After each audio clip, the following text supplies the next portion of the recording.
কারণ বেদাতের তো ধর্ম স্বাধীন, কিছুর পাবন্দি নেই ওতে, যে দলিল খুঁজতে হবে কোরআনে হাদিসে। যেটা করেছে ওইটা হচ্ছে পরম্পরা ধর্ম, প্রচলিত ধর্ম। সুতরাং ওই ক্ষেত্রে হয়তো এক ডিস্ট্রিক্টে আছে, এক থানায় আছে, আরেক থানায় নেই, এক গ্রামে আছে, আরেক গ্রামে নেই বিদাত। যেমন হিন্দুদের ধর্ম, উত্তর ভারতের হিন্দুদের পূজা আলাদা, দেবদেবী আলাদা, আর দক্ষিণ ভারতের হিন্দুদের ধর্মকর্ম অনেকটাই আলাদা। এরাও হিন্দু, ওরাও হিন্দু। দক্ষিণ ভারত, কেরালা, কর্ণাটক, এইসব যে তামিলনাড়ু, এইসব জায়গাতে রাবণের পূজা হয়। শ্রীলঙ্কা রাবণের পূজা, হিন্দু রাবণের পূজা করে। আর উত্তর ভারতে রামের পূজা করে। রাবণ আর রাম হচ্ছে এরকম।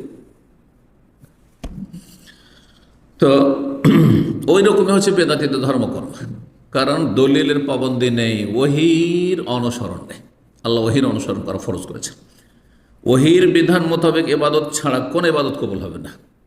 আমাইয়াবতা গায়র আল ইসলামে দীনান ফালা ইউকবাল মিনহু। ইসলাম হচ্ছে ওহির নাম, আর ওহি ছাড়া, ইসলাম ছাড়া অন্য কোনো পথ অবলম্বন করে আল্লাহ কখনো গ্রহণ করবেন, কবুল করবেন না। ওহফিল আখিরাতি মিনাল খাসিরিন, পরকালে ক্ষতিগ্রস্ত হবে। এইসব ধর্ম করে লাভ নেই, ক্ষতি, জাহান্নামে যেতে হবে আমল করে।